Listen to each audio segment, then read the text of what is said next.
हरे कृष्णा कृष्ण कृष्ण हरे हरे, हरे राम राम राम हरे हरे। नमोन्नमः ज्ञानाञ्जनशलाकया चक्षुः उन्मिलितं येन तस्मै श्री गुरवे नमः। तो आज हमारा चर्चा सत्र का विषय है कि मन को काबू में कैसे लाया जाए, इस मन को नियंत्रण में कैसे लाया जाए, राइट। और भगवान के द्वारा हम सुनेंगे कि किस प्रकार से भगवान ने अर्जुन को एक सिंपल टेक्निक दी जिससे मन को काबू में लाया जा सकता है। यह है वर्स नंबर 6.35, राइट। हमने इसका नाम दिया है practice and renunciation can only bring the mind under subjugation. यदि आपको मन को नियंत्रण में लाना है तो सातत्यपूर्ण अभ्यास, अभ्यास यानी प्रैक्टिस, और रिनंसिएशन का मतलब होता है वैराग्य। जो चीजें हमें बाधा ला रही है हमारे अभ्यास में, उससे दूर होना चाहिए। जो डिटेल में सीखेंगे, let's go to the verse 6.35। It is Shri Bhagavan उवाच असंशयं महाबाहो मनो दुर्निग्रहं चलम् अभ्यासेन तु कौन्तेय वैराग्येण च गृह्यते। Once again, Shri Bhagavan Uvacha असंशयं महाबाहो मनो दुर्निग्रहं चलम् अभ्यासेन तु कौन्तेय वैराग्येण च गृह्यते।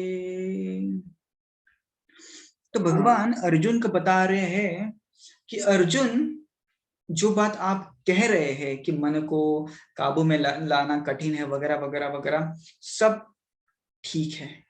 मतलब भगवान ने मान लिया कि बात तो बराबर है, मन को कंट्रोल करना इम्पॉसिबल है, परंतु मुश्किल है, परंतु इम्पॉसिबल नहीं है। तो भगवान ने बताया 2 स्टेप मेथड, उस मेथड से आप मन को कंट्रोल कर सकते हैं। क्या क्या बताया भगवान ने? अभ्यासेन तु कौन्तेय, अभ्यास यानी रेगुलर प्रैक्टिस। और क्या बताया? वैराग्येण, वैराग्य यानी रिनंसिएशन। जो चीज बाधा ला रही है उससे दूर रहिए। प्रगति में जो भी चीज आपकी बाधा ला रही है उससे दूर रहिए और अभ्यास करिए, सातत्यपूर्ण अभ्यास करिए, तभी आप मन को काबू में ला सकते हैं।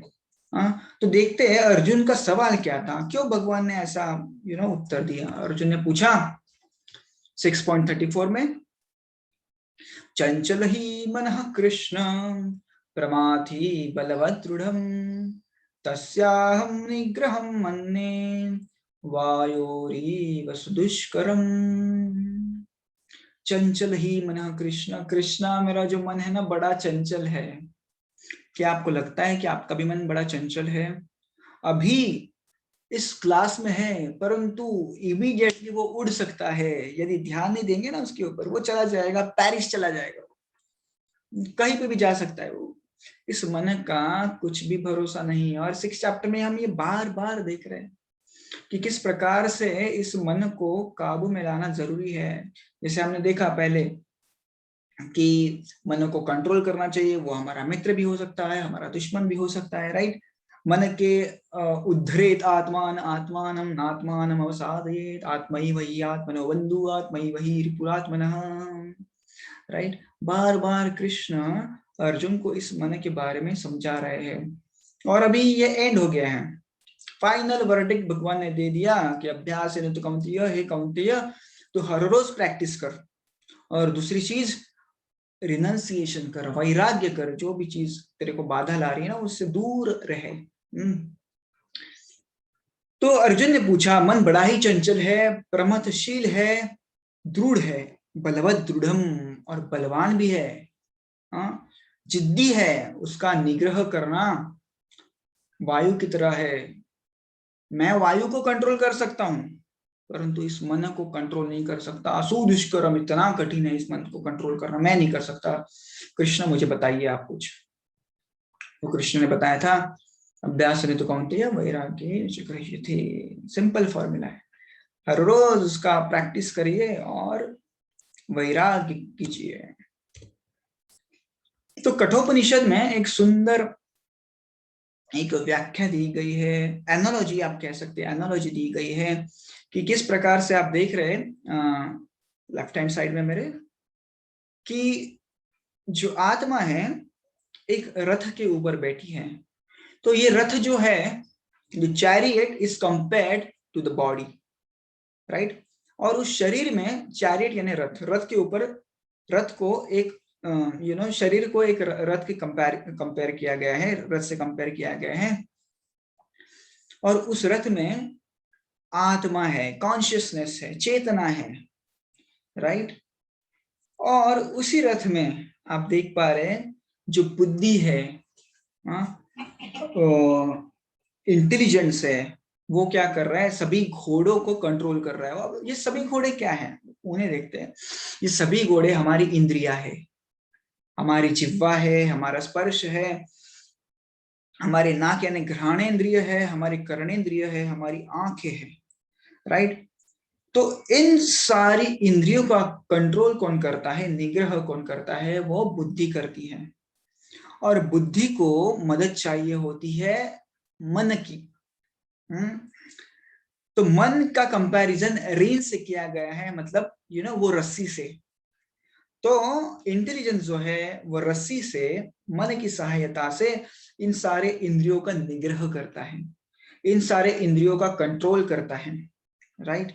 और यदि कंट्रोल अच्छा हुआ तो ये जो कॉन्शियसनेस है, जो आत्मा है, यानी आप और मैं, वो सुखी रहेगा। परंतु ये कंट्रोल हुआ नहीं, यदि बुद्धि मन को कंट्रोल करने में, यदि बुद्धि अपने इंद्रियों को कंट्रोल करने में उसको पॉसिबल नहीं हुआ, तो हम दुखी रहेंगे, राइट। और इस रथ में आप एक चीज देख सकते हैं कि ये जो सारी इंद्रियां है अलग अलग डायरेक्शन में भागती है। जिह्वा को कुछ खाने के लिए चाहिए, स्पर्श को कुछ स्पर्श करने के लिए चाहिए, घ्राणेन्द्रिय को कुछ सुगंध वाली चीजें चाहिए। तो हर एक घोड़ा अलग अलग दिशा में भाग सकता है। तो ये मन का काम है कि उनको एक जगह पे उनको लगाम लगाए रखना। मन एक लगाम है। तो इस लगाम को कौन कंट्रोल करता है, इंटेलिजेंस कंट्रोल करता है। और ये सब कुछ अच्छे से रहा तो जो आत्मा है, चेतना है, वो खुश रहेगी, नहीं तो हमेशा दुखी रहेगी।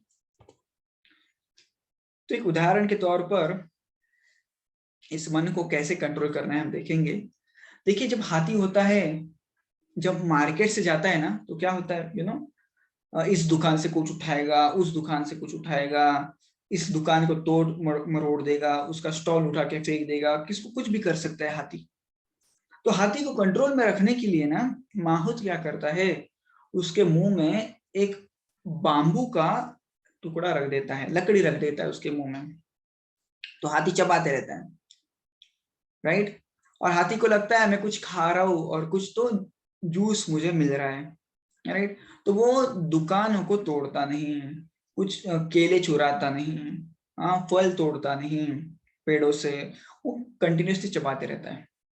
तो इसी प्रकार से यदि हमारे मन को कुछ एंगेजमेंट दिया जाए ना, तो यहाँ वहां नहीं दौड़ेगा, उसको भगवान के नामों में। इसलिए आपने देखा होगा कि बार बार आप यदि आध्यात्मिक गैदरिंग में यदि जाते होंगे तो वहां पे बताते हैं कि भगवान का नाम लीजिए, नाम लीजिए। क्यों, कहाँ पे, तो आपके मन को घुसाइए। यदि नहीं घुसाएंगे, देखिए हम ऐसे सुनते आ रहे हैं कि बस मन को खाली रखिए, किसका भी विचार मत कीजिए, ऐसे हम सुनते आ रहे हैं। पर ऐसे नहीं होता, इट इज इम्पॉसिबल।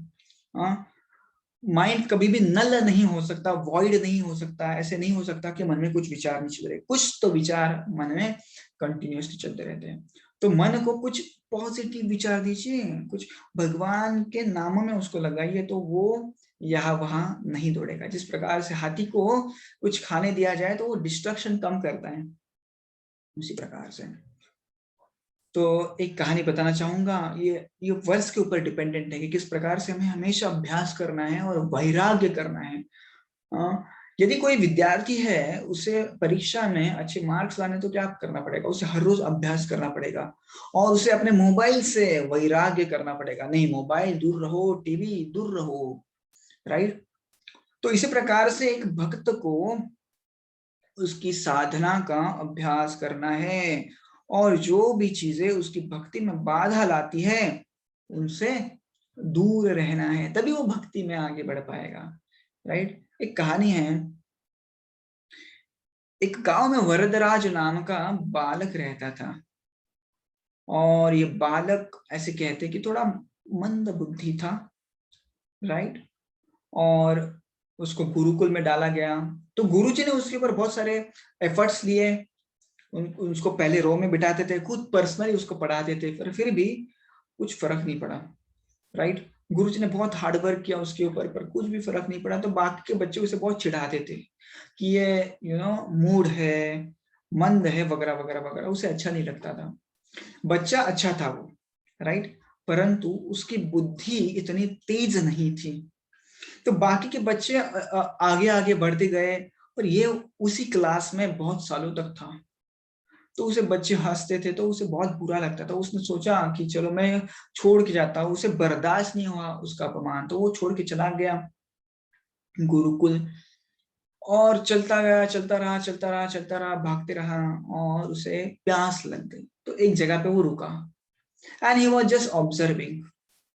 एक कुआं था और उस कुएं से एक स्त्री पानी निकाल रही थी, राइट।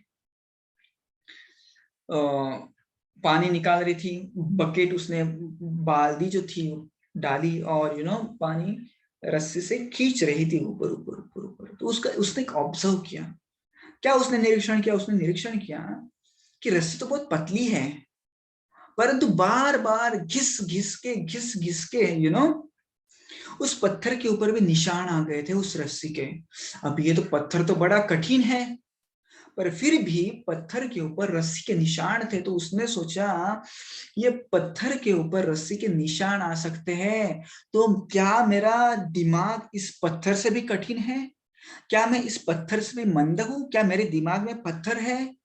यदि पत्थर भी होंगे तो उसके ऊपर भी निशान आएंगे, तो मेरे दिमाग में यदि पत्थर भी है ना तो भी मैं सीख सकता हूँ, क्योंकि पत्थर के ऊपर भी इस रस्सी के निशान आए हैं। मतलब मैं बार बार कोई चीज करूंगा तो जरूर मुझे याद रहेगा।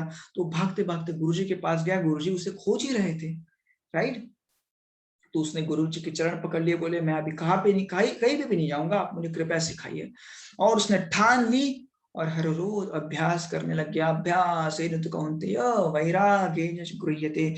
इतना एक्सपर्ट हो गया, इतना एक्सपर्ट हो गया कि गुरुजी खुद अब्सेंट होते थे तो सब बच्चों को सिखाता था। पाणिनि व्याकरण, पाणिनि व्याकरण कहते हैं सबसे डिफिकल्ट है, राइट, और वो सबको पढ़ाता था। इतना ही नहीं, उसने मुग्धबोध नाम की बड़ी कादंबरी लिखी है। इतना ही नहीं, बहुत सारी उन्होंने कादंबरी लिखी, व्याकरण की रचनाएं की। तो ये कौन थे? एक मंद बुद्धि बालक, राइट, वरदराज। आप देखिए इंटरनेट पे उनके बारे में थोड़ा सर्च कीजिए, आपको पता चलेगा। लघु सिद्धांत कौमुदी नाम का भी एक ग्रंथ उन्होंने लिखा है। कौन थे ये? मंद बुद्धि बालक। नहीं, यदि कोई अभ्यास करेगा, वैराग्य करेगा तो सक्सेस तो मिलना ही है, राइट। उसी प्रकार से भक्ति में भी यदि हम अभ्यास करेंगे, प्रैक्टिस करेंगे, साधना करेंगे, इसलिए आप देखिए ना, हरे कृष्ण मंदिर में जब भी जाएंगे सुबह सुबह तो आपको सब भक्त दिखेंगे। हरे कृष्ण कृष्ण कृष्ण हरे हरे, हरे राम राम राम हरे हरे। सुबह उठते और जप करते हैं, राइट, हर रोज एवरी डे, छुट्टी नहीं होता, राइट। क्यों?